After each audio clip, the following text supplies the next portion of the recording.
understood the case it had to decide.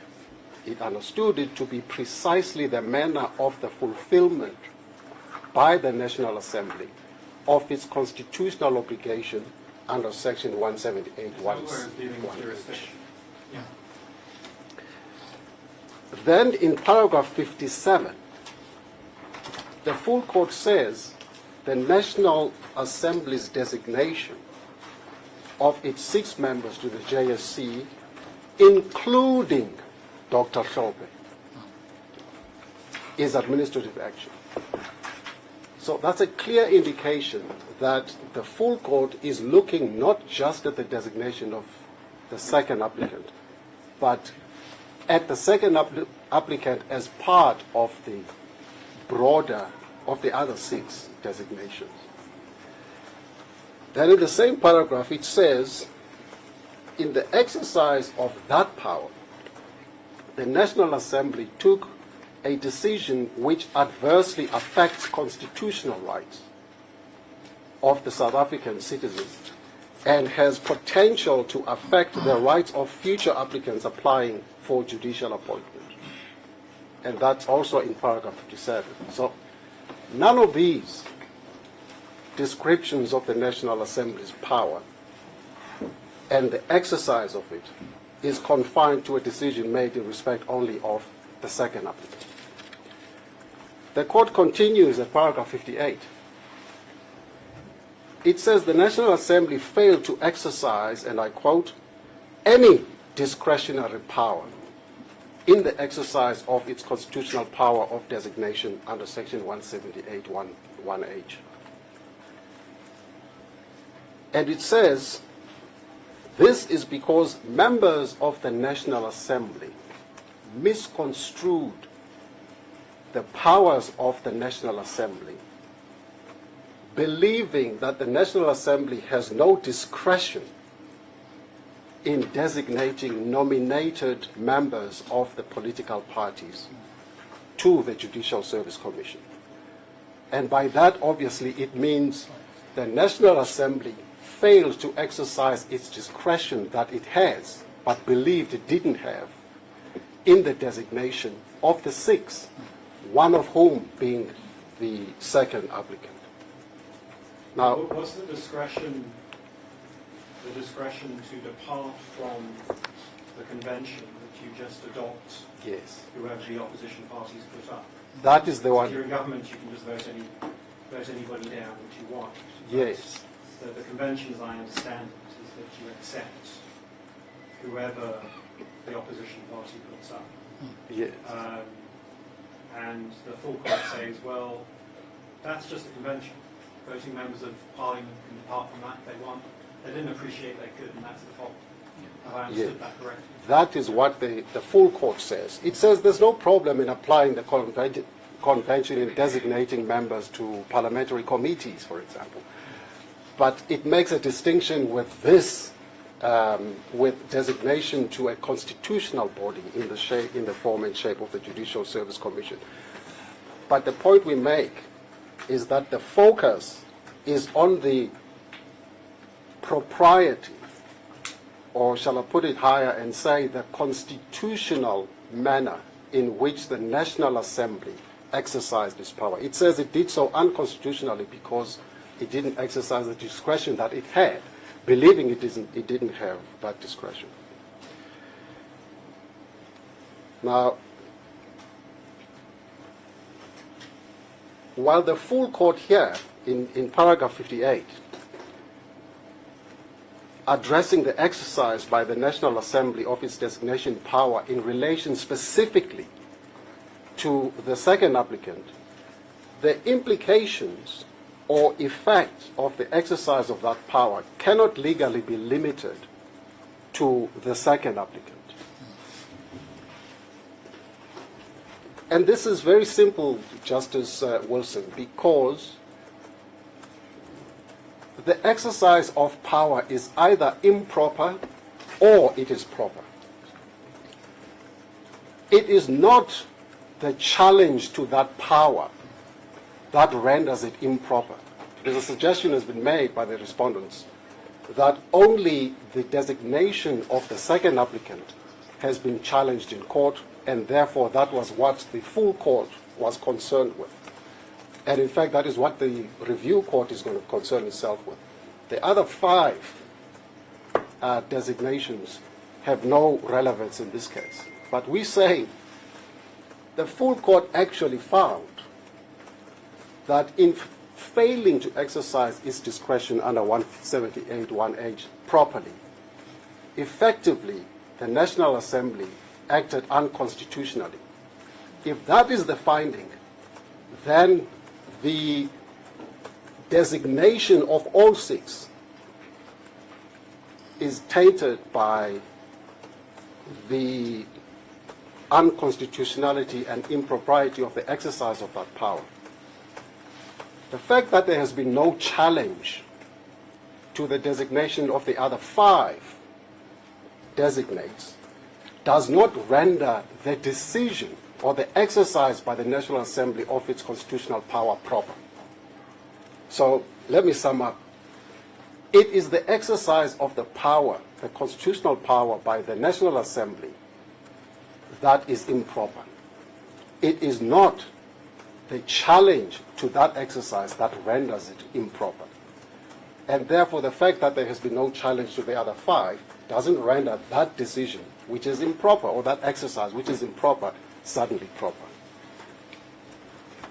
More indications of the broad nature of the full court decision in relation to the exercise of the National Assembly's designation power are these, and I'm just going to give snapshots. In paragraph 59, the court takes general terms, not just confined to the second applicant or his designation, about the fact that the National Assembly followed a convention that a party's nomination to the JSC is simply accepted. And finally, in paragraph 64, nothing could be clearer. In paragraph 64, the full court says, and I quote, "It is evident from the papers that the National Assembly failed to appreciate that it had a discretion in designating MPs to the JSC, and consequently, it failed to exercise such discretion and did not rubber stamp," and here it goes to the MK's nomination of Dr. Klok. But as I've already pointed out, if the finding, as it is, of the full court is that the designation is tainted by a failure properly to exercise its constitutional power, then that taints all 6, not just the 1. Where are we going with this?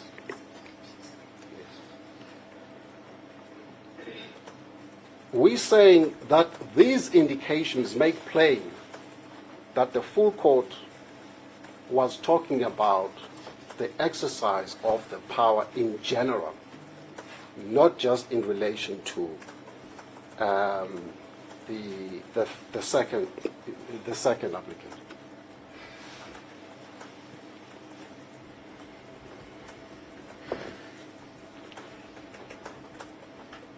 Can I then jump to dealing with the requirements for an interim interdict? How much time do I have? Sorry, I have been checking my time. Yeah, but I need to know 10, 15. Okay. And I suppose the question that's going to go on is how that critique of the full court's judgment connects with the discretion that the JSC exercises continuing next week. Exactly, that's... I'm not sure the JSC could be expected to go behind the full court's order. Quite right. Let's assume the JSC decision-making body uniformly felt that the full court's order and judgment were wrong. Yes. I'm not sure that the JSC would have been at liberty to give vent to that view in deciding whether or not to proceed next week. What it had before it was an order that's saying that Dr. Thorpe can't participate on an interim basis in the JSC's proceedings. And it had to had to treat that as a brute fact. Yes, no, I appreciate the fact that. of the order, whatever its effects on, there's a lot of Yes. argument there whether it's interim, Yes, final, and whether giving effect to it would affect the Constitution as opposed to the form of the Yes. JSC. And that's where I understand the action in this case to be. Yes. But the fact of the order, the JSC just had to take as a given, didn't it?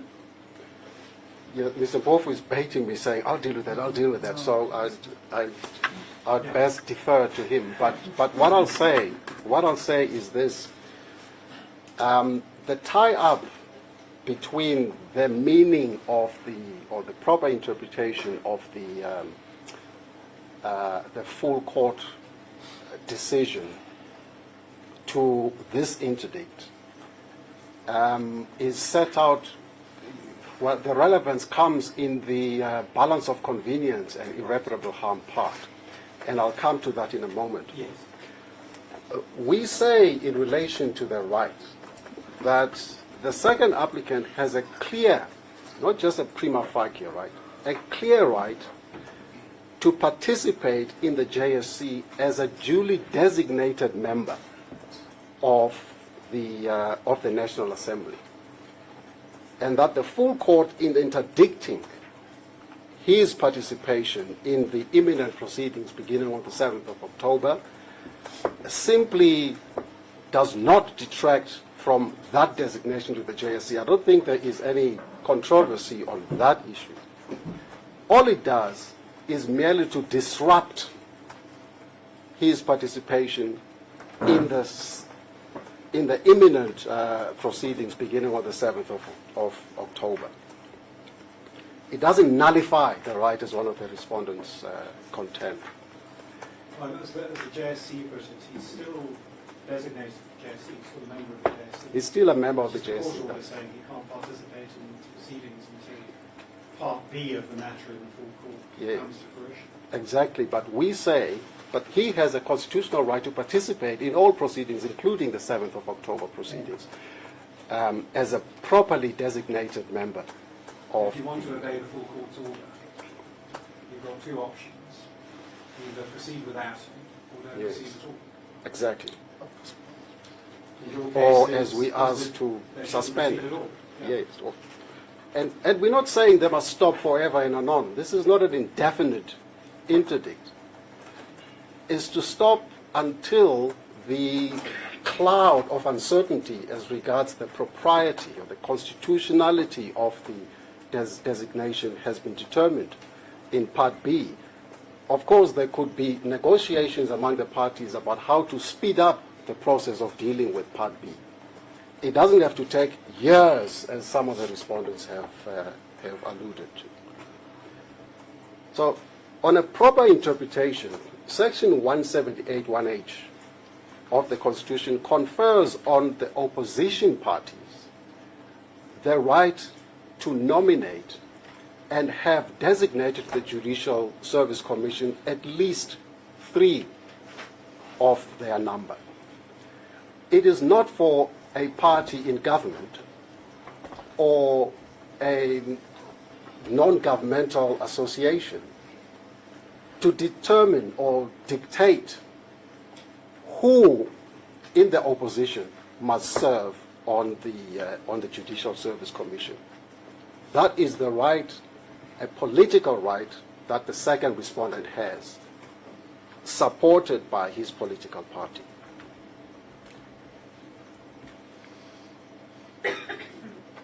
Now, in relation to the reasonable apprehension and balance of convenience, we're saying there is no doubt that the balance of convenience favors the granting of an interdict or the suspension of the JSC proceedings until determination has been made of the lawfulness of the designation by the National Assembly.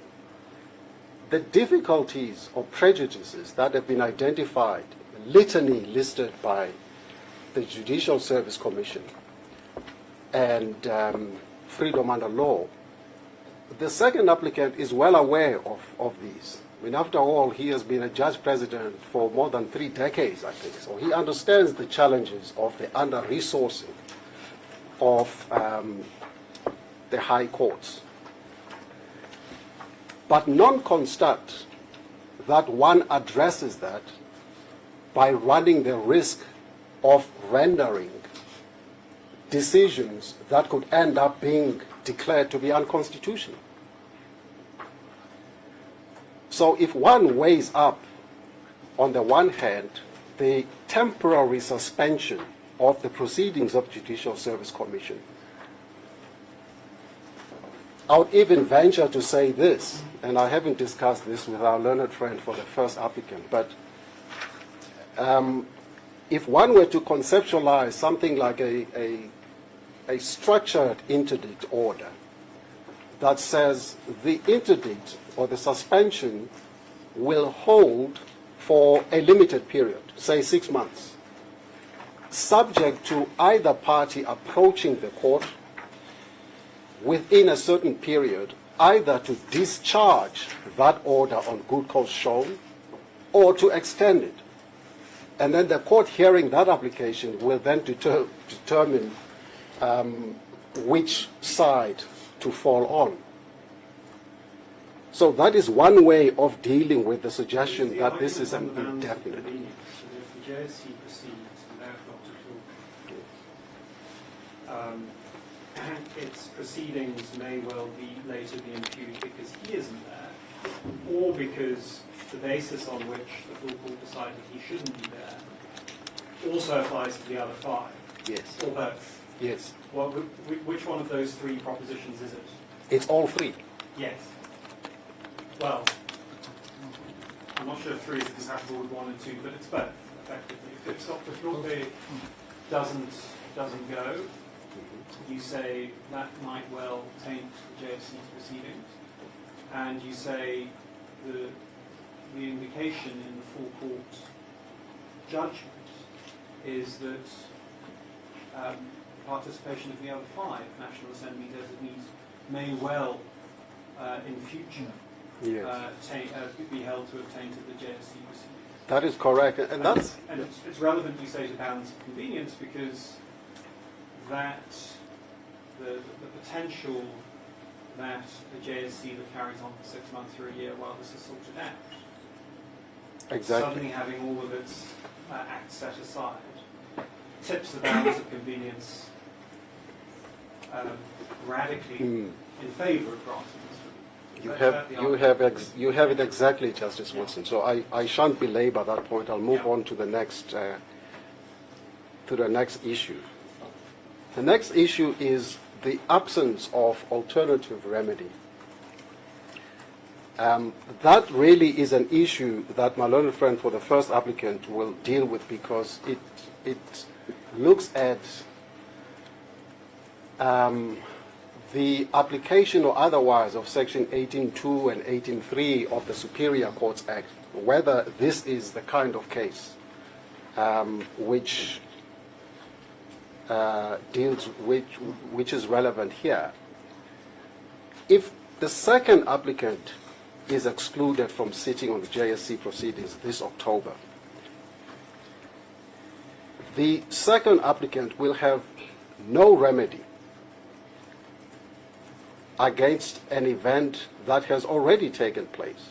And review proceedings of the nature of the Premier, when Helen Ziller wasn't part of the deliberations on the second applicant, would be unlikely to apply here to set aside a point already been made, because a judge, as Justice Wilson will be aware, a judge can only be removed on one of 3 instances: gross incompetence, gross... I looked it up before I took the job. Yes. So those are the only 3 requirements. A court cannot, or the President or the National Assembly cannot remove a judge on the basis that he was unconstitutionally appointed. So there really is no alternative remedy. And we say we've been accused of not having raised the outer grounds.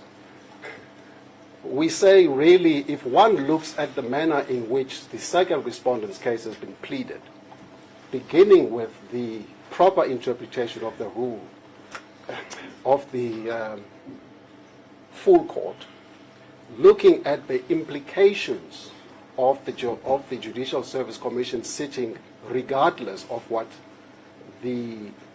appears to have been the finding of the full court, and looking at the implications of the full court decision itself, we're saying this presents clear, more than a clear instance where an interim order of the nature we seek should be granted, and exceptional circumstances. Unless there's anything else, those will be the brief submissions. I hope I've stuck to my time. You've more than stuck to your time. Thank you, Mr. Mpofu-Walsh. Thank you, Justice. That means you can have 15 minutes of Mr. Mpofu-Walsh's time. 20. Now, he was, yes, his would have been up to 10:50, so mine will be 11:35. Yes, well, let's then carry on until and make tea at that time.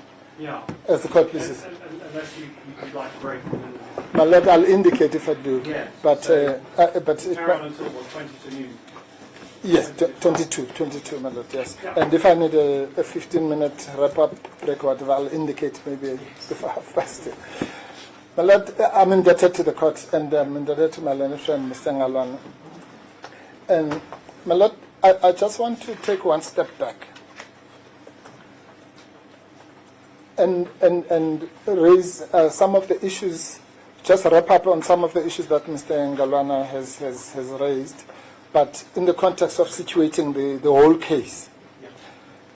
Yeah. So, my lord, the structure of this case is actually very simple, and I'm doing this really because from the reading of the answering affidavits and the heads, it is my respectful view that some of the respondents actually don't appreciate the nature of the case, and maybe that's our fault, so it's my obligation to just spend 2 or 3 minutes to explain. I say so because you'll find, my lord, and this is a criticism that we make, for example, of the JSC, as we say that 90% of, and that's obviously not a scientific estimate, of their focus is on this interim interdict. Yeah. Everyone out there is saying, you know, controversies and Dr. Hlope are here to interdict. And we can understand why that seems to be the case. But the reality, my lord, is that this case, the interdictory relief, as the Lordship pointed out to Mr. Ngalwana earlier, is actually the alternative. So this case cannot be about the alternative relief. The primary case that we bring here, my lord, is prayer 2, which is the declarator. And the reason why everybody is running away from the declarator, in our respectful submission, is because it's actually unanswerable. And you will find, my lord, that, in fact, it's interesting. FUL goes on for pages and pages trying to attack the declarator, but with no substance at all. The JSC takes the exact opposite. They just refer it in one sentence. They say, no, an interim interdict cannot, or rather, a declarator cannot be equal to interim relief. And that's it. That's the sum total of their defense to the declarator. Now, the issue then, my lord, is this. If we then situate the case in its proper perspective, then your lordship will realize that all these pages and pages that have been spent here about balance of inconvenience, this and the other, the impact on the judiciary, and what have you, are actually completely irrelevant in the consideration of the relief that we come to seek here. They may become relevant, of course, if your lordship finds against us on the main relief, and then we have to interrogate the issue of the alternative relief sought. But you can't argue a case by turning it upside down and then saying, no, but the alternative relief is bad. But so what? Because we may never get there at all. So that's the first thing. The second thing, my Lord, that I want to say by way of prefacing is that now, if we then focus on the real case, which is the declarator, how Mr. Ngalwana's section and mine combined is as follows, and the Lordship again foreshadowed this by a question a few minutes ago. So Mr. Ngalwana's primary focus on the interpretation point is that the constitutional impact of the Western Cape High Court order is that, and its proper interpretation is that it taints all six.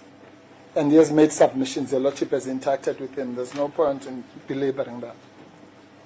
We agree, obviously, with that. Our focus on the interpretation point, my Lord, is that even if Mr. Ngalwana's interpretation is incorrect, the absence of Dr. Hlophe alone has the same constitutional impact, the same nullifying impact on the composition, and I'll develop that point now. Now, some of the indications, my Lord, of the, just to wrap up, if your Lordship goes to the paragraph that Mr. Ngalwana read, paragraph 64, you'll find that at 02-69 of the judgment, my Lord. Yes, paragraph 64. Yes, paragraph 64, my Lord.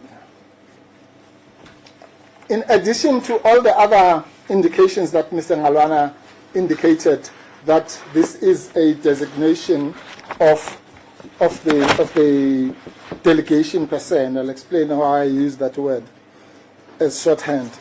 You'll see that even it is evident from the papers that the NA failed to appreciate that it had a discretion in designating MPs in plural. So that's really the crux of the interpretational exercise. So, my Lord, I use what you call a collective noun, say a flock of birds and so on. So, for shorthand, the collective noun we have to use for this is a delegation of designees. Yeah.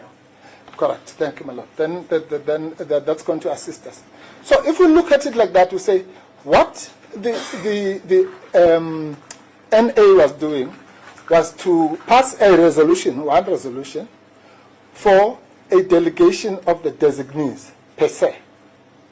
Then that's the end of Mr. Ngalwana's point. It's very clear. And if that is so, my Lord, if this is a delegation or a squad or a team, whichever collective noun you want to use. We settled on delegation. Delegation. I'm happy with that, my Lord, as well. Yes, because I saw in some dictionary there were like 70 of them, a swarm of this and a gang of this. But nothing delegation will do. Thank you, my Lord. Now, if we accept that, then, my Lord, it creates the following two problems. And I'll raise this in relation to the SCA cases. Remember, there's this whole debate about the SCA cases and the court and the full court here.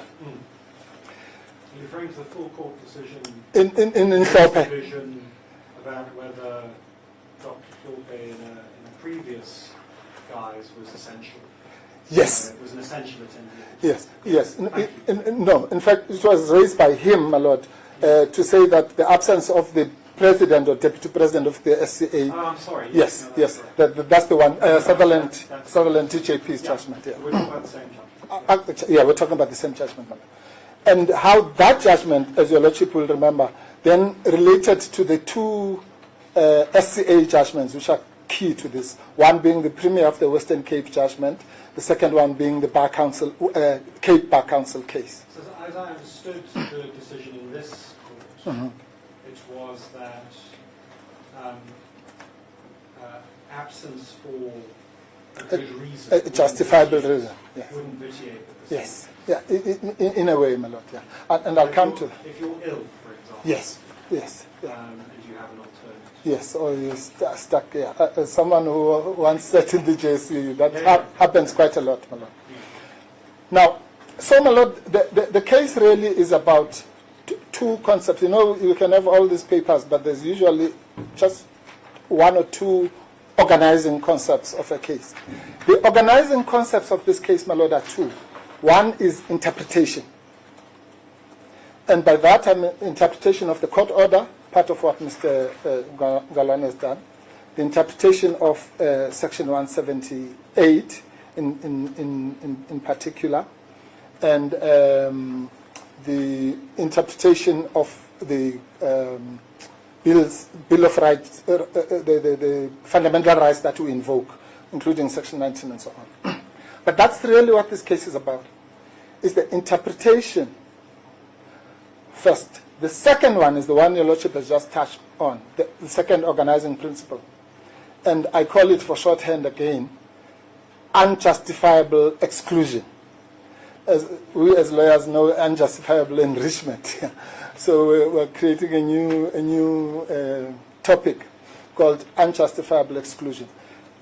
If Your Lordship is with us on those two issues, the interpretation and the unjustifiable exclusion issue, that's the end of this matter, my lord. Now, let's go to back to the interpretation point.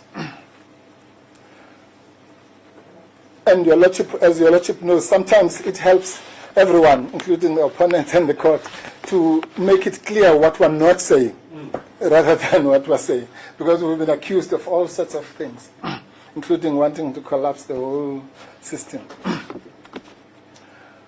My lord, you will find from all the respondents that they make two fundamental mistakes about what we are saying. And I want to disclaim any of that up here.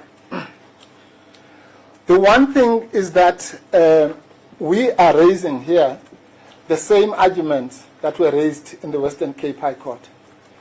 That nothing could be further from the truth, my lord. How could that even be, conceivably? That case, we were respondents being attacked by the applicants, or some of them at least, except Mr. Manager's client. And the issue there was a simple one, whether an interim interdict should be given against the self-same sitting and so on. So the issue which is before this court about the postponement or non-postponement of the JSC could not conceivably have arisen there at all. The second one, which is even more gutting, is that, no, this is nothing but a backdoor appeal of the Western Cape Full Court's judgment. My lord, honestly, how could we, even if we were creative, seek that Your Lordship here, by some measure, sitting alone, is going to overturn the judgment of the Western Cape High Court? It's impossible. Well, I understand it to be common ground between the parties. The full court's order stands. Absolutely. Fact. The question is whether the JSC responded lawfully and rationally to that fact. Thank you, my lord. And so the focus, that's why I put to Mr. Ngolwana, the focus must be on what the JSC ought to have done. Absolutely. Recognizing that it can't go behind that order. Yes, absolutely. And criticize it in any way. Yes. Any more than I can. Absolutely, my lord. And more than I can. At least not here. Yes. No, thank you. You should reserve your right to do yes, so. I have to reserve my energy for the Western Cape High Court. Yeah. Thank you, my lord.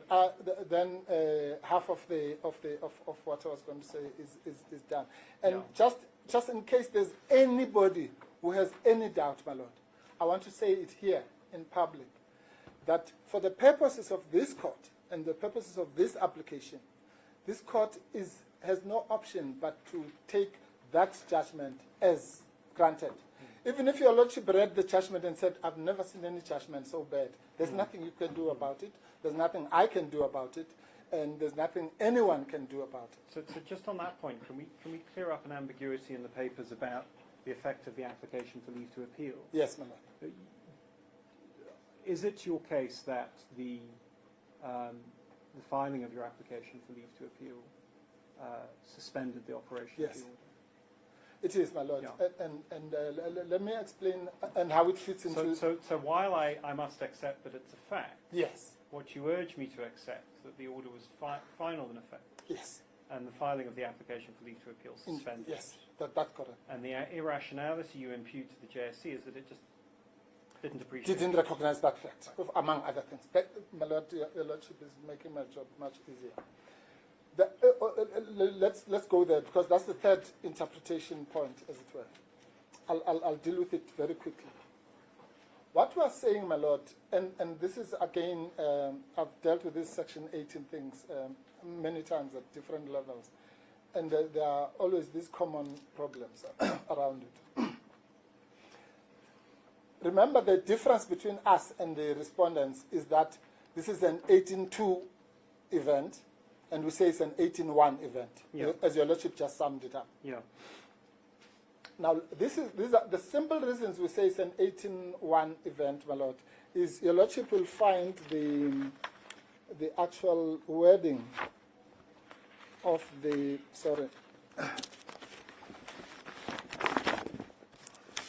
of the sections in our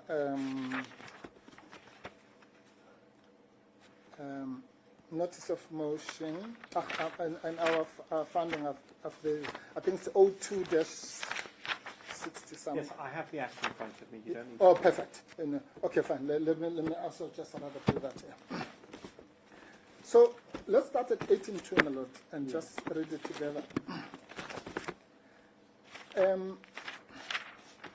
So 18.2 says, subject. Okay, the two things define whatever the default position is. Yeah. Subject to subsection 3, unless the court under exceptional circumstances orders otherwise, the operation and execution of a decision that is an interlocutory order, not having the effect of a final judgment, which is the subject of an application for leave to appeal, is not suspended and pending the decision of the application or appeal. Now, all we're saying, my lord, we concede that when we wrote the letter on Monday, this Monday, the applications for leave to appeal were not in. But we obviously indicated that they're coming, and as soon as they came, we sent them. In fact, I think, if I'm correct, subject to correction, by the time the JSC had its meeting, we had already lodged. Yes, well, in its letter, the JSC refers to section 18.2. Yes. And so I think... So they must have, yes. I think they must have Yes, appreciated we can- that either their decision had to be taken on the basis that the appeal Of would definitely 18.2. come, or that it had already come. Absolutely. Yeah. As the court pleases, my lord. And I want to kill two birds with one stone, as we discuss this, my lord. The first bird is to answer your lordship's question as to why we're saying it's an 18.1 or 18.2. The second one comes from what your lordship's remarks just now, which is why we assail the JSC decision on this point. In other words, we're saying on this point they made a material error of law. And as your lordship knows, material error of law leads to irrationality or illegality.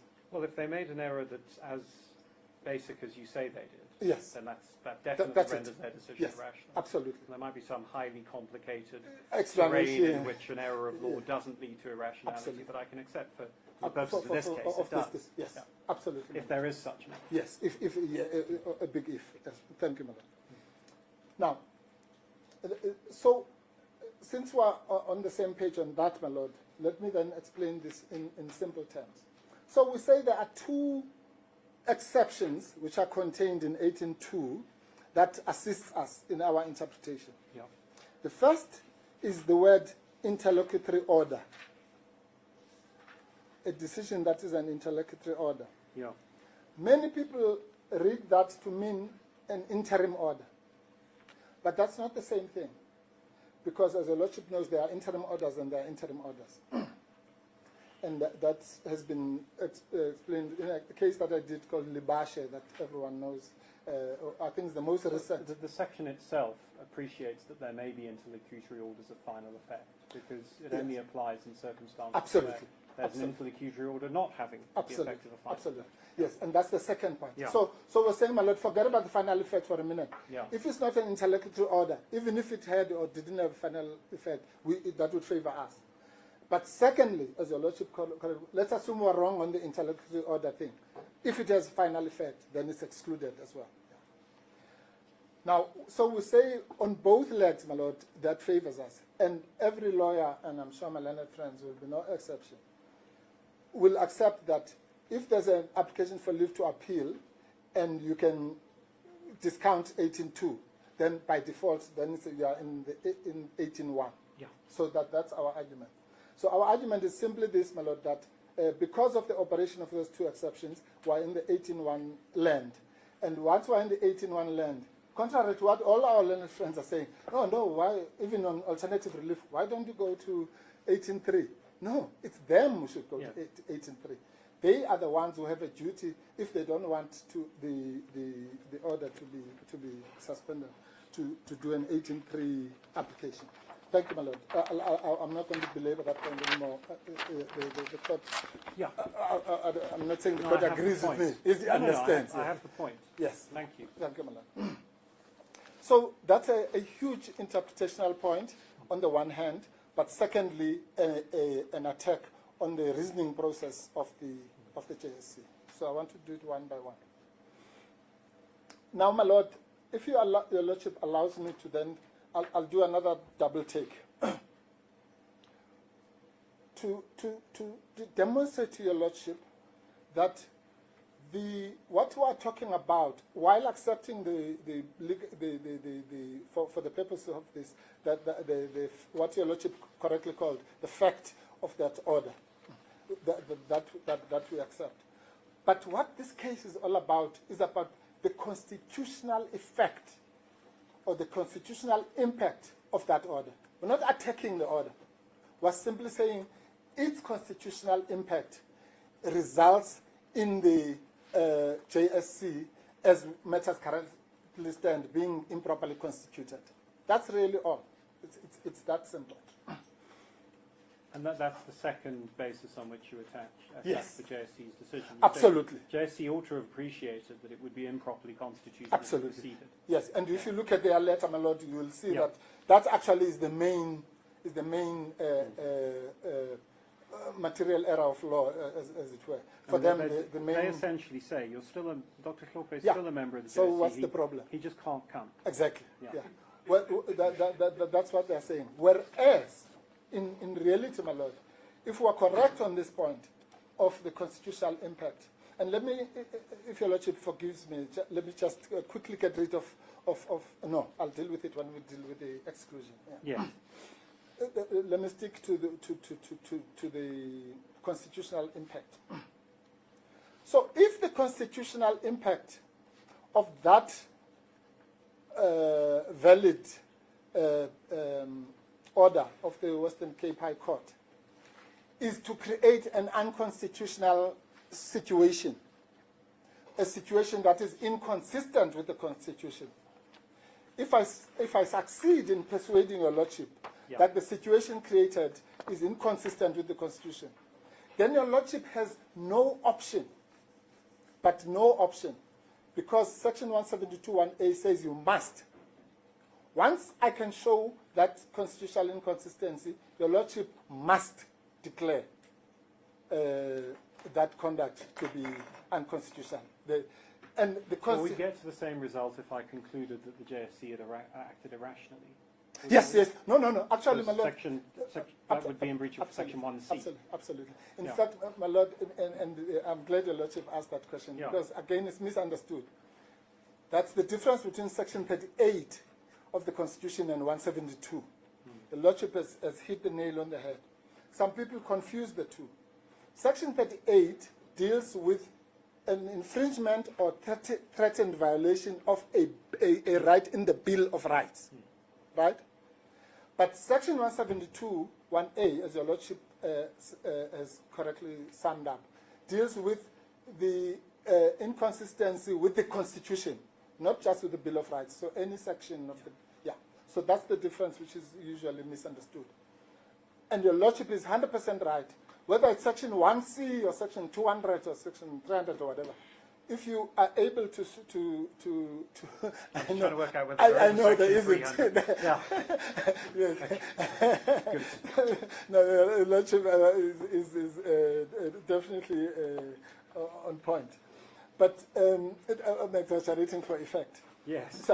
So I'm saying, my Lord, yeah, whatever section of the Constitution is violated, Yeah. or once that is established, of course, that's the gateway. Once that is established, then you, and the constitutional writers, my Lord, were very, it was a deliberate way to phrase 172.1a as opposed to 172.1b. Because that's what constitutional supremacy is. We can't say the Constitution is supreme, and then we say a court has a discretion. Well, it seems to me the 172 duty is to declare any conduct that is inconsistent with the Constitution to be so. Absolutely. But then there's a wide remedial discussion Yeah, of about course. what a court does. What then. to do, yes. Yeah. In fact, sometimes the court may do nothing. Yeah. but what a court is enjoined to do constitutionally, it's a duty, a constitutional duty, is once established, it must declare.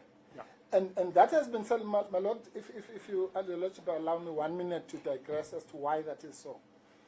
One is constitutional supremacy, we've dealt with that. Yeah. But the second one, which is always forgotten, is something called the doctrine of objective constitutionality. Now, that's just a lot of big English. But what it really means, my Lord, is that when the court does that and makes that declaration, it is not declaring the conduct of the JSC to have been unconstitutional last week or on Tuesday when it had a meeting. It's declaring that that conduct is unconstitutional since 1996. Yeah. That's so it's Unless the retrospectivity is absolutely, yes. That's why sometimes the court then ameliorates that, Yeah. yes. So it is that serious. That's why we have something, my Lord, another misunderstood concept called the Gijima principle. And it goes like this. Once a court has a 172.1a issue in front of it, it must, even in the face of unreasonable delay, in the face of mootness, and all these other niceties, that court, according to the Gijima principle, still has to grant the order. Why? Because all these niceties notwithstanding, a court cannot go back to chambers to put it, to demonstrate it, and leave an unconstitutionality sitting on the table, simply because it took me 6 months or whatever.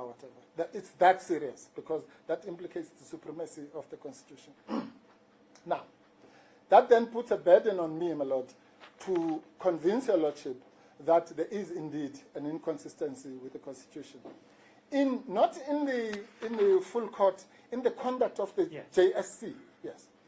So the two points you've made so far are that the JSC misconstrued the effect of the order, Absolutely. and that it misconstrued the impact Of Section 18. of excluding Dr. Hlophe from the proceedings. Yes. Is there any further point? Yes, and Section 18, you remember we just discussed. But doesn't that really collapse back into final or interlocutory effect of the order?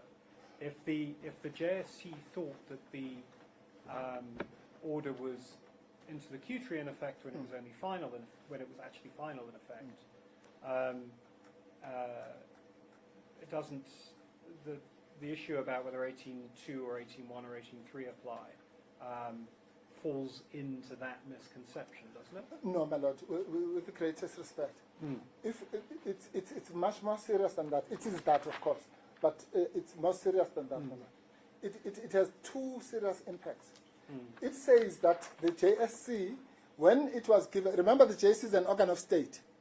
So That's the better way to put it. Sorry to interrupt you, but the better way to put it is your case is that the JSC failed to appreciate that the order was suspended by the application. Absolutely. of the appeal. And in doing so, as we discussed earlier, committed a material error of law. Yeah. And if the JSC's decision is irrational, then the Lordship has no option Yeah. but to... And then there's the constitutional impact of proceeding in Dr. Hlophe's absence. Is there anything else that in your submission vitiated the rationality of the JSC? Yes. Yes, my lord. Okay, let me put it this way, my lord. If your lordship allows me, I won't answer the question directly. I just want to start at the end.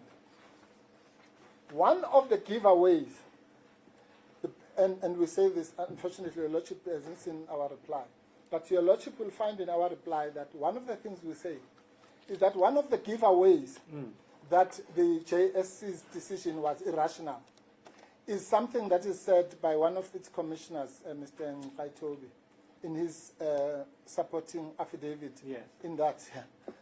He actually says, my lord, let's find that in section 6, page. Anyway, my lord, let me paraphrase to save time. Your lordship will take your lordship there. But this is well, what I have it here. It's 06-287. That's 287. Yeah.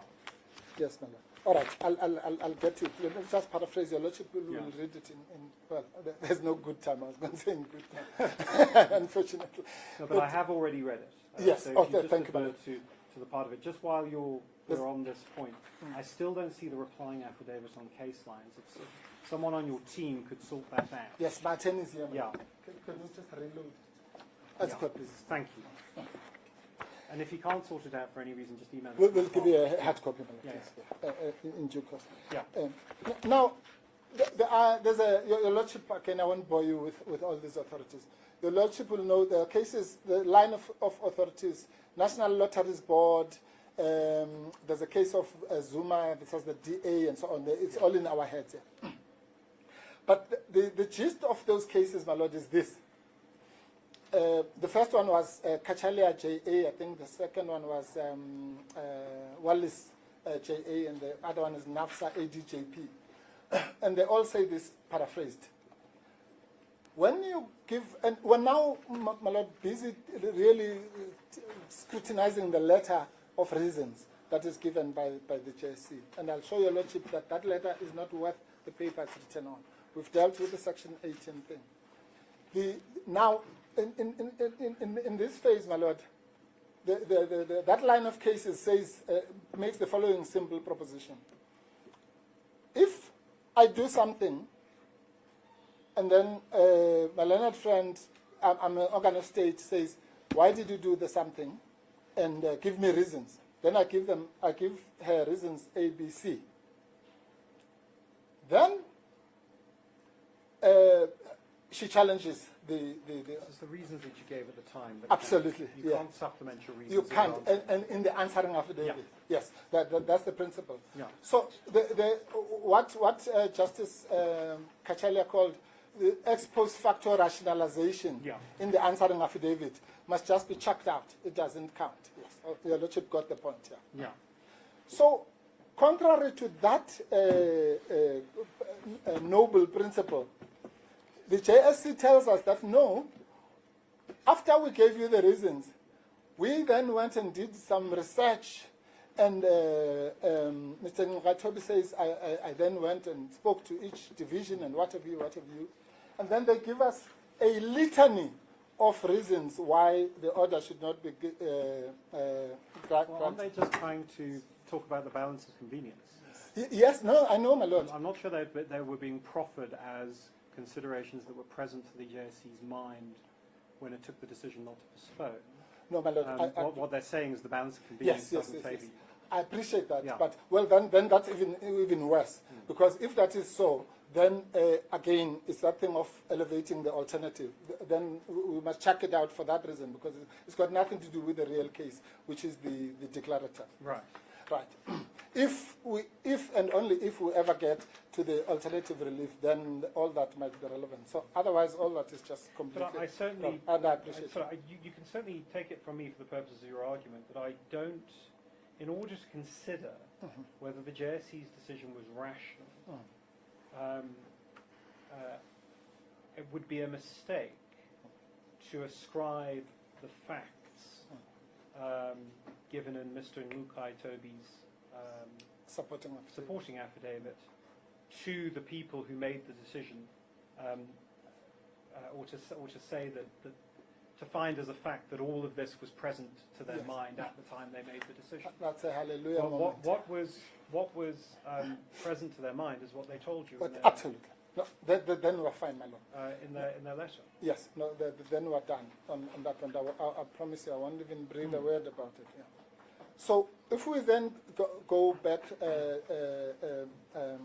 the letter, you'll find that, my lord, irrespective of the, lawyers can dissect these things, but really there's one reason in that letter, and it is that the JS, or rather, the full court did not kick Dr. Hlophe out. That then takes us, my lord, to the cases, to the authorities. The authorities, Yes. my So sorry, just to sum up, so I know where you're going. yes, my lord. On the basis that the question of the rationality of the JSC's decision must be determined by assessing the reasons they give in the letter. Yeah. You really only want me to find that paragraphs 2.1 and 2.2 of the letter irrational. are just wrong, and Yes. that renders the decision irrational. Absolutely, my lord. Yeah. And not, as your lordship knows, and I don't want my landed friends to think, and I know your lordship that's not what the lordship means. But when we say wrong in this sense, we don't mean in the appeal sense. We mean material error of law. Yes. There's been a misconception Yes. of a basic. Absolutely. Your case is that there's been a misconception of a basic factual or legal proposition Absolutely. that has tainted the rationality of the JSC Absolutely. decision, and the two respects in which you say there's a misconception are essentially spelled out in 2.1 and 2.2 of the letter. And the preamble, my lord. That's where they talk about section 18. Yes. Which we have covered, yeah. Yes, yes, So okay. if you want to be generous, my lord, we say there are three reasons they've given. It's the 18.2 reason. Yeah. The second one is the non-setting aside Yeah. of Dr. Hlophe's membership. And then the third one is really the same as the second one, where they say the full court has interdicted from participating in the process. It's expressly found that Dr. Hlophe's absence would not render the JSC's decision operational. That's just wrong. That one is wrong in the true sense. Let me tell you why, my lord. Because your lordship knows that at paragraph 56, I think, of the judgment.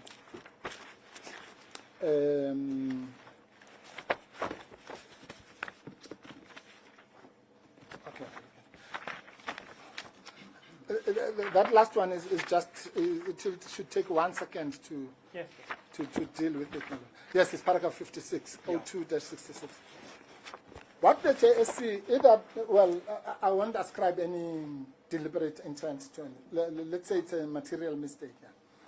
They said the court there said the respondent's submission that the JSC would not have a quorum in order to take a valid decision if Dr. Hlophe is interdicted from participating in that forum is incorrect. Well, I can tell you, my lord, for free that we never made that submission, but that's not for you, that's for the appeal court, yeah. But assume for now, for present purpose, that we did. The court then goes on to say that in the premier case, the issue was whether the premier's attendance was necessary, and the court concluded that it was, which is correct, by the way, and we rely on that very heavily. Yes. Yeah. Now, the mistake that everybody makes is to conflate two simple things that are not the same: quorum and constitution or composition. We accept, again, for the avoidance of any doubt, if anybody wants to accuse us of saying the absence of Dr. Hlophe is going to affect the quorum of the JSC, well, I'm saying here loud and clear, no. We accept implicitly that the quorum will not be affected. What is affected is the proper constitution of the body in our respectful submission. Yes. That's all. And those are two unrelated things. So again, when the JSC then says it needs 2.2, my lord, that the High Court found that it doesn't matter. Well, you can just scratch out 2.2 because we agree, but that cannot be a reason to deal with what we are raising, which is composition. Yeah. So that's why I say, in reality, we are really left with 2.1. Now, my Lord, let me just make another point, which whatever I do, I must not forget. And this deals now with what I was saying are the authorities. Yeah. I'm now on the second leg. The interpretation points I've dealt with all, Yeah. my Lord. On the second leg, which is what we call unjustified exclusion. Yeah. This is the case of the other side, and I'll show you how fallacious it is. They say, and you can see how clever lawyering constructs this argument. So they say, yes, we accept that in the SCA has twice said in Premier and in Bar Council that the composition of the JSC is all and for one. Everyone must participate in the decision. They say we even accept that principle comes from the old cases, Ski Road and so on, and the lex impossibilia principle and so on and so on. But they say, but the problem is that MK and Dr. Hlope have forgotten one thing, which is that that court made the qualification that it must be an unjustified exclusion. And then they say, how can it be an unjustified exclusion? Because there's a court order. Very attractive argument at face value. But it is absolutely wrong. You see, this court is bound by the SCA decisions. And to the extent that the SCA, even if there was some discrepancy between the SCA decision and the full court decision, this court would obviously be bound by the SCA decisions. Yes. So I'll concentrate on them. What was said, my Lord, in both cases completely assists our case, my Lord, and shows that the JSC's reasoning was completely flawed. What was said in the let's start with the Premier case.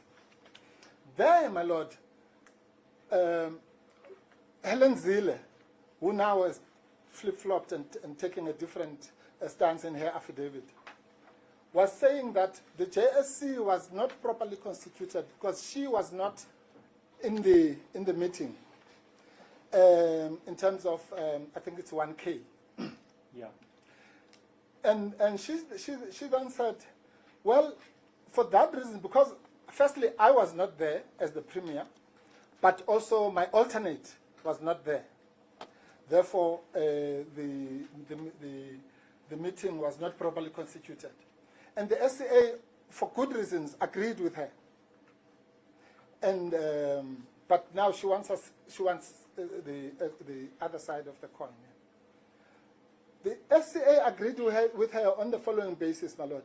The case, and I must concede this, is not on all fours in the following respect, my Lord. The gravamen of that discussion was about 178.6, as your Lordship knows, the majority or no majority. But in the course of that, the court did two things. It reaffirmed the principle, and that's why Ms. Zille won the case. It reaffirmed the principle that everyone must be there. But it also left open a very important question. You'll remember, I think it's paragraph 21 of that judgment, my Lord. Yeah. It was raised by, or rather the court accord, Jones J, had also made Ms. Zille to win the case on another aspect. And that aspect was this. Ms. Zille had raised the following point. She said, one of the advocates that are in 1E had not yet been appointed, and therefore the body was not properly constituted. And she was right, of course. Again, nothing to do with the quorum, but the constitution. And the court said, because we have already found that she's right on the primary ground, we're going to leave open the second one. So which means, as we speak, that finding of Jones J, that even on the second leg, she was supposed to win, stands. Or at least it was not overturned by the SCA. I can't put it higher than that. Now, so what does that do, my lord? Two things. One, we must remember that our case is stronger. I'll tell you why it's stronger than both the Bar Council case and the Premier case. In both of those cases, my lord, the so-called absent member of the JSC was somebody who was allowed to have an alternate. In this case, there's no such, and that's the kind of thing Mr. Ngalwana was alluding to. The delegation, the delegation of 6 in 178(1)H must be as it is. It's a half a dozen, or it's all or nothing. They are not allowed to even have alternates, unlike all these other people. The judge, the chief judge, even the judge president and the premier and so on, those people are allowed to have alternates. Yeah. But here, it's you have to attend personally, or you must not be there. So that's a crucial distinction, which makes this particular case distinguishable in the positive sense, in that it's even... Notionally, the National Assembly could elect someone else, but then they'd be reconstituting Absolutely. the JSC. The entire squad. They wouldn't be giving Dr. Chlorpi an alternative. Absolutely. Yeah. Absolutely, my lord. Your lordship, Yeah. that gets rid of something else I was going to say about Yeah. alternates. Yes. In other words, even this, there's this thing that gets bandied about, oh, what's the problem? MK could simply substitute Dr. Hlophe and put somebody else. No. How? Under what basis, on which constitutional basis? There is no such constitutional basis. The lordship is correct. The only way you could ever achieve that would be to take the entire resolution back to the National Assembly and then have a new delegation, which may or may not include Dr. Hlophe and all that. And that's why in our letter we said, even if we don't accept that that can be I think done. it's common ground that the National Assembly would have to hold the election again. If it wanted Yes, to replace it. yes, no. But Yeah. it's not. No, it's not, my lord. All these parties are saying they don't know what we are complaining about, because MK can simply somewhere put somebody else. But your lordship is quite correct. The only way you could do that is to revoke the designation, and that's another facility that is used by FUL in particular. They suddenly now sometimes you surreptitiously do something. Suddenly they talk about designations. There's no designations. It's a designation of the. So that designation would have to be redone. And that, my lord, to be quite honest, was all we were asking from the JSC. We're saying, even we don't agree that you can substitute, but for the present purposes, say you can. We say to them, the Parliament is in recess. The thing is starting on Monday, and even if that thing that substitution was allowable, it can't practically be done. So please postpone, and I'll even be more strict. I'll be much stricter than Mr. Ngalwana. 6 months, 3 months, 2 months, whatever it is. You could even say, okay, we'll postpone for a period of 2 months or 3 months. Within that period, this clarity must be sought. And obviously, we know our courts would accommodate. This is a big issue. The Part B must be expedited. And in that 2 or 3 months, the whole thing will be cleared up, my lord. So that's all we're saying. We're saying avoid all this litigation. So a 3-month suspension to work out whether Dr. Hlophe can still be on the JSC. Absolutely. Not a 3-month suspension for you to choose someone else through the parliamentary process. Even that, my lord, if you like. Let's say for anything. But we have to be honest to your lordship and say that our advice is that the so-called substitution is not viable. But for the purposes of this case, my lord, assume that it is. Assume that it's viable. So your lordship is quite correct. So we're saying 3 things. We're saying postpone for 2 or 3 months, pending one of 3 things. And again, even this is misconstrued. We say either and your lordship will find that in our notice of motion at 023. The final determination of the appeal against the orders of the judgment of the full court Your Lordship knows what that means. Yeah. The second one, we say the final determination of Part B of the applications pending in the Western Cape. Let me pause there. Both of those things, my Lord, can conceivably be done within a month or two. I mean, if everyone commits to it, quite frankly. Because the pleadings are there might be a bit of supplementation here and there and so on, exchange of heads. We all know case management could make sure that those cases, I don't want to be overly optimistic, ahead, let's say by November or early December. But the third one is even lighter, my Lord. We say the final determination of the main application set out in Part BB. Now that case, my Lord, can happen next week, quite frankly, and it can be done, because that case is about one thing only. It's about the exercise that Your Lordship and I have just done now, which is looking at that letter. Remember, BB simply says the decision of the JSC to refuse postponement in sitting as scheduled on the 7th is reviewed and set aside. That's it. So it's only about the letter. And then here are the more important words, whichever occurs first. Yeah. In other words, next week, in the next 2 weeks, if we set down that Part BB, this whole thing will be over. Yeah. Or if we go to the Western Cape High Court, the JP there, the acting JP, and say, please expedite either the appeal or Part B. Again, the thing will be done, let's say, longer than 2 weeks in that case. Just to get a sense of where this notice of motion goes. Yes, madam. If I were to decide that the JSC's decision was rational and can't be set aside, yes, what is left of your case? Yes. Can you tell me that? Yes, I'll tell you, my lord. If you decide that the JSC's decision was rational in the declarator sense, yes. Well, that's why, my lord, we have the alternative prayer. So we say, but of course, Part BB would have to fall away. It may and it may not. I'll answer that, my lord. Right. Just now. Yes. Yeah. But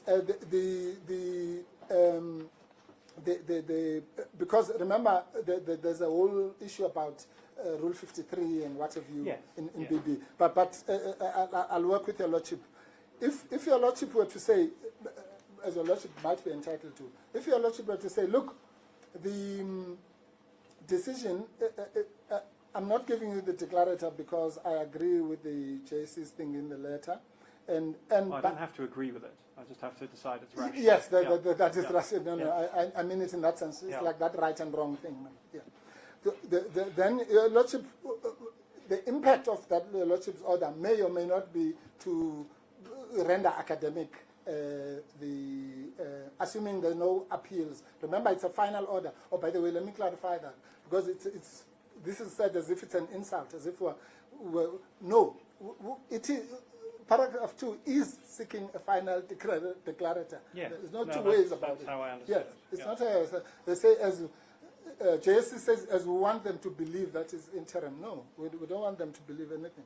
So your lordship is quite right. It's conceivable that a granting or even a refusal of paragraph 2 might render the second part to be academic. But that's not important for the purposes of it's important for the second question that your lordship asked me, which is what happens then. Yeah. So that's the first thing that might happen. But what will certainly happen is that the prayer 3 will then have to kick in. And that's why prayer 3 starts with the words alternative to prayer 2. In other words, if you fail in prayer 2, then we say the interdict. And the interdict is asked for, and let me get into that, my lord. So your prima facie right that you assert on when you ask for an interim interdict is more extensive than the right to a rational decision from the JSC. Is that what you're saying? Yes, my lord. So and you the rely on other rights. Yes, and all these things about, the courts are going to fall apart and what they then come into it. And your lordship would do. Well, that's because it's an interim interdict in the balance of absolutely convenience is relevant. it comes exactly. But the whether or not the courts are going to fall apart. Yes.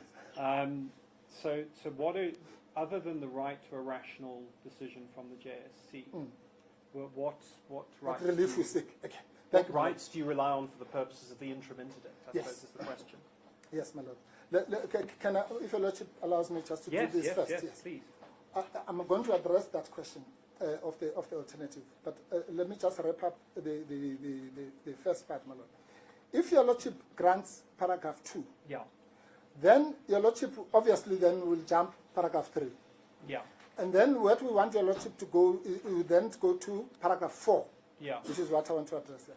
So your lordship would then grant appropriate, just, and or equitable relief in terms of 172(1)(b, which we discussed, and that is the main, and or section 38 of the Constitution. And here's the important part, my lord, including the interdictory relief set out at prayer 3. In other words, the lordship may, in the wide discretion of just and equitable remedy, the lordship might say, don't sit on Monday, but the lordship could say something else. The lordship could say, as Mr. Ngalani said, well, I understand your submission to be, if I grant paragraph 2, that's a final order. yes, I am then at large Yes. to exercise an equitable discretion absolutely, to make an appropriate order Yes. that may include interdictory relief or not, yeah, absolutely, to give effect to the consequences of that the illegality. declaration. That's correct. Yeah. That's all, my lord. So Yeah. that's the main relief, dusted, Yeah. done and dusted. Now let's come to your lordship's question. Yeah. If all of that doesn't materialize, then your lordship say, well, then what? Then we say, my lord, that there are 3 grounds, and I'm going to eliminate 2 quickly now. There are 3 grounds upon which your lordship could still grant the interdict. One is that your lordship would there's a case called Hoërskool van Warmelo. Yeah. We've loaded it up and it's referred to in our heads. Right. In that case, my lord, and also this was reaffirmed in the impeachment case that we did I even think your lordship might have been there. But in the impeachment judgment, your lordship will remember that the So who were we impeaching? the first respondent's president. Oh, Yeah, I don't think I was there. Yes, yes, maybe it was the UDM case, yes. But, my lord, in that case, the Constitutional Court affirmed this principle of Chapter J of Hoërskool van Warmelo. Actually, in another case, I was trying to say that matter was wrongly decided, Yeah. but it is the law. Here's the law, my lord. Van Warmelo says that the conception that... Can you get me in the heads? No, but why is it in our heads? The passage quoted in our heads, your lordship will see it. Yeah. I'm paraphrasing, says this. It is not true that you can only do 172(1)(b) if you find in our favor in 172(1)(a). Yeah, it's in paragraph 19, page 19-12, 112, paragraph 122 of our heads, my lord. And it reads as follows. I won't read the whole thing. It says, the remedial power envisaged in section 172(1)(b) is not only, and the word is only, is not only available when a court makes an order of constitutional invalidity of a law under conduct under section 172(1)(a). So, Musanaka DCJ in that matter... Well, it's when deciding a constitutional matter within my power. Yes. And that obviously goes much further than those 2. Absolutely. Yeah. All of us, until that point, we thought the key to 172(1)(b) is that you must have the declarator in 172(1)(a). But Musanaka DCJ said no. The wide powers of the court are not confined to, you may not get your declarator, but the court can still. So that's the first basis upon which this court, my lord, could grant let's call it the relief in 4, including, the court could say, for example, I'm giving you this interim relief, but it's for 2 months. And in that 2 months, you must, as what Mr. Ngalano was saying, in that 2 or 3 months, you must have done everything and you must come back here if Yeah, if no, all those I've things. got that. What I'd like to zero in on Yes. is if I were not for any reason to be convinced that you're entitled to paragraph 2, is there any other basis for an ordinary interim interdict? What other prima facie rights Yes. do you rely on? No, my lord. Do you or don't you, I suppose, is the question. No, my lord. That's why I'm raising this case. I'm saying even if your lordship is against me on paragraph 2, on prayer 2, your lordship on the authority of Van Warmelo is still able to grant 172.1b relief. And on that basis, that 172.1b relief may or may not include the interim order that looks like 2. It might be something else, and that's where I was. I think your lordship. So I'd have to find some sort of No, of course, I'm coming there. constitutional breach or Yes. prima facie right. Absolutely. A violation, Yes. prima facie violation of a right. Yes. Yeah. No, my lord, we're together. I'm simply saying, I'm just registering the point Yes. that it is not totally dependent on 2. Okay, Yes. Put that aside. Your lordship is then right. Now, if we now then confine ourselves into the let's call it the interdict, whether that interdict comes from 172.1b, whether it comes from section 38 appropriate relief, or whether it comes from the common law, for the purposes of this discussion, it doesn't matter. The only thing is that, my lord, if it comes from 172.1b, your lordship's discussion is much wider.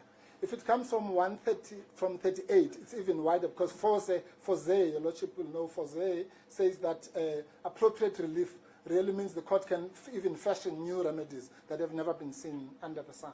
As long as you don't reward punitive damages. That's Yes, unfortunately, for some of us, or constitutional damages. except in That's the most another extraordinary of it situations. is more than a certain my lord. FOSE was my first case in the Constitutional Court, 1996. But unfortunately, the court said no constitutional damages. Subject to that, yes, FOSE says that. So your lordship's hand, in terms of 172.1b or 38, is really that wide. Yeah. Of course, when it comes to the common law remedy, then it's a little bit more restricted, because then you have to take into account outer and so on and so on. All the things that Mr. Ngalana was dealing with. Although, in my respectful submission, even on Mr. Ngalana's submissions, which he eloquently made on the common law relief, we should succeed. But a fortiori, if that is even remotely possible, then certainly on 172.1b and 38, we must succeed. But let me zero in on your lordship's question. Yeah. You see, in this realm, my lord, my work is much easier. Because once you are here now, I no longer, as I heard now, just now, have to say to your lordship, Dr. Hlophe's Section 19 rights were violated. What are Dr. Hlophe's Section 19 rights? His right to participate in the activities of a political party of his choice. That's obviously been limited by the non-postponement decision, and that can be debated. MK's right to have its member participating in the JSC, another Section 19(1) right, that's obviously also been prima facie at least infringed. Dr. Hlophe's dignity right to work and do and be a meaningful citizen that does self-worth will be implicated. Dr. Hlophe's Section 34 rights, my lord, to appeal, which goes to the whole debate we've had about Section 18. So I could do a catalogue of Dr. Hlophe's rights that will be implicated, including his right to have a rational decision from the JSC and all that. All that, my burden is lighter in the following way, my lord. Now, all of a sudden, all I have to convince your lordship is that those are prima facie rights open to some doubt. Yes. Whereas in the previous section, I had to show your lordship that those were actual rights. Yes. So now it's even easier. It's plain sailing, because your lordship could say, well, I'm not sure if the right to participate, but you know, it's open to some doubt. But your lordship would still have to grant the interim relief. Couple that much lighter burden, my lord, with everything that Mr. Ngalwana has said about, for example, the impossibility of removing a judge who would be unconstitutionally appointed. All sorts of things, my lord, and I don't want to be alarmist. The kind of litigation that could come from the people who lose, not lose, who are not appointed next week. Yes. Because they can say, oh, well, this thing was improperly constituted, and also, your lordship gets the point. There can be a whole lot of things. And that's why we said in our letter, please, JSC, postpone for a short period to avoid a litany of possible litigation. The mind can go as far as it can as to what kind of chaos could happen. And that's what we call if the constitutional crisis that has been precipitated is allowed to continue. Yeah. So what's wrong with that, my lord? What is wrong with saying, please postpone for a month or two, put everyone on terms, and then come back and report to the court, so that all of these things, so that Dr. Hlophe's right to participate is protected, my lord. His Section 19 right. And just address me for a moment on the proposition that those rights have been limited by the full court, not by the JSC. no. Yes, thank you, my lord. No. That's a big It's mistake. going to be important for your No, colleagues it to is. hear what you Yes, have to say yes, about no, that. of course, because we know it's coming. That's a fallacy, my lord. What we hear about, as I said at the beginning, is not to assail that court. What we hear about is to assail the JSC's decision. The exclusion of Dr. Hlophe from the meeting next week is not as a result of that court order at this stage directly. It is as a result of the decision of the JSC unreasonably and irrationally not to accede to the postponement. That's a crucial point, my lord. And But this is why I wonder whether the additional relief you seek doesn't ultimately collapse back into the proposition that the JSC was irrational. No. Of course, my Because lord. the JSC's position is that They're bound. it's bound by the full court's Yes. order. The full court's order placed Dr. Hlophe under restraint. Yes. If that order does engage the constitutional rights you rely on, then it's the order that has stopped Dr. Hlophe from going to the JSC, and the order binds the JSC. Yes. So either the JSC is right to draw that conclusion, wrong. rationally to Yes. draw that conclusion, Yes. or it isn't. Yes. If it isn't, then it's irrational and paragraph Yes, 2 yes, follows. yes. But if it is, I wonder how you can impugn the JSC as having violated any of Dr. Hlophe's rights. No, my lord. Please, your lordship, just if you don't hear anything I'm going to say, just hear this. Well, I've heard a lot. I know. I will listen. I'll listen to what you're about to say. Just as this, well. my lord. Yeah. Remember only this. Yeah. Yeah, only this. Why we are in this court before you, my lord, this sunny Friday, is because the Judicial Service Commission refused to accede to a postponement decision. Now, and was saying, my lord, what excludes Dr. Hlophe, okay, put it this way, my lord, let's flip it. If the JSC had acceded to the postponement decision, Dr. Hlophe would not be excluded from the sitting next week. Yes. Okay, so fine. Now, and if the JSC had acceded to the postponement decision, let's say maybe even with conditions, what we're asking from your lordship, and say, okay, but we'll only give you 2 weeks or 2 weeks or 2 months or whatever it is, Dr. Hlophe would not be excluded from the sitting. So the proximate cause of Dr. Hlophe's exclusion from the sitting next week is the JSC's decision. That's it, my lord. It's not, of course, if you want to do the normal causation thing, you can say the sine qua non is the court order. But the real cause is the JSC decision. Yes. Thank you. I have the point. You got the point, my lord. And my lord, let me then quickly go to paragraph 21. No. because we don't have time, I'll go to paragraph 35 of the Cape Bar case. I'll read it, man. The Cape Bar case, yes. Yeah. SCA, yes, says, acceptance of council's argument, this was now a criticism of the JSC council when they still thought composition means everyone must sit, but they've also changed their stance. It says, acceptance of council's argument for the JSC that matters relating to specific high court could be determined in the absence of the judge president of that court and the premier of the province concerned, or an alternate designated by both of them, which would be in direct conflict with the provisions of section 171K.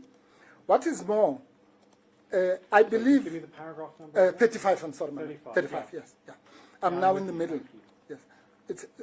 I've just read the first long sentence. Yeah. It says, what is more, I believe that it is clear from section 178 of the Constitution that the JSC has been created in a structured and careful manner. Its composition obviously sought to ensure that persons from diverse political, social, and cultural backgrounds representing varying interest groups would participate in its deliberation. And here's the killer, my lord. Any interpretation of section 178 which would allow decisions of the JSC to be validly taken without the unjustified exclusion, there's that expression, of one or more of these interest groups would therefore negate the very essence of the constitutional design. That is what we are here about.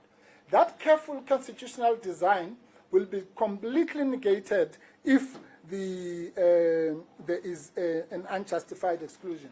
And since we have already agreed about the approximate cause, the unjustified decision, unlike what my learned friends are going to tell you, is not the court order. Because they're going to say, oh, well, how can it be unjustified because there's a court order? No, no, no, no. The unjustified exclusion of Dr. Hlophe is the irrational refusal by the JSC of his participation. And therefore, on the authority binding upon you, my lord, of the SCA, your lordship has no option but to find that you cannot allow a situation where the careful design of, remember the careful design is even worse in this case, my lord. Normally they say 2 advocates, 2 attorneys, what have you. Here the constitutional drafters went further. They said 6 members of the NA, of which at least 3, minimum 3, must be opposition. So the Constitution is even more prescriptive. That means, my lord, all 6 could be opposition members, but at least 50% must be. Now we have a situation where it's 40%, even if Mr. Ngalwana's interpretation is wrong. We now have 40%, so that's constitutionally repugnant. Let alone Mr. Ngalwana's point, that you might even have the, what do you call it, unjustified inclusion of the other 5, which makes it even more unconstitutional. So the SCA authority that is binding on your lordship, you'll remember in that case court, by the way, was also a bit not comfortable with this, but it said, but we're bound by Premier. So similarly, your lordship is bound by both Premier and Bar Council, and your lordship has no option but to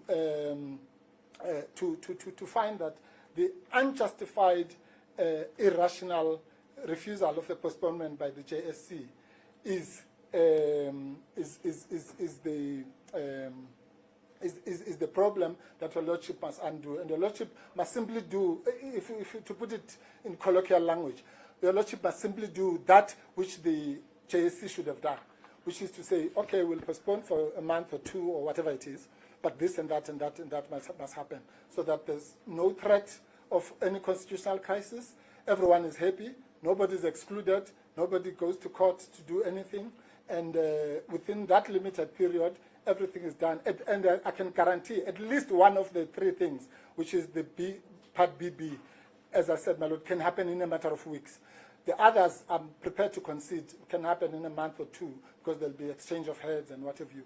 But on the basis of the relief that is sought here, your lordship has to, even if your Lordship is not with us on the declarator, and I cannot see how your Lordship cannot be with us on that, but even if your Lordship is not, your Lordship, we implore your Lordship with the greatest respect to simply then fashion, quote unquote, that remedy which will leave nobody, there'll be no chaos. Of course, there'll be inconvenience to all sorts of people, but I don't want to repeat Mr. Ngalana's submissions, but the balance, Yes. on balance, that inconvenience would favor us. My Lord, those are our submission. If there's anything else, I will deal with it in reply. But in sum, we say interpretation of the court order of Section 18 of Section 178, and we say if you interpret those three instruments correctly, then it is in our favor. And then we say, give us the declarator for the reasons that have been granted, and then paragraph 4. But we say if we are wrong for some reason, then we have the lighter burden in terms of the alternative prayer. As the court pleases, my Lord. Yes, thank you. you. Indebted to your Lordship. Thank you, and thank you for just about keeping to time. Thank you, my Lord. I'm going to take a 15-minute tea adjournment, come back at noon, and I'll hear from Mr. Mainiche. As the court pleases. Yes, thank you. Court adjourned. Thank you.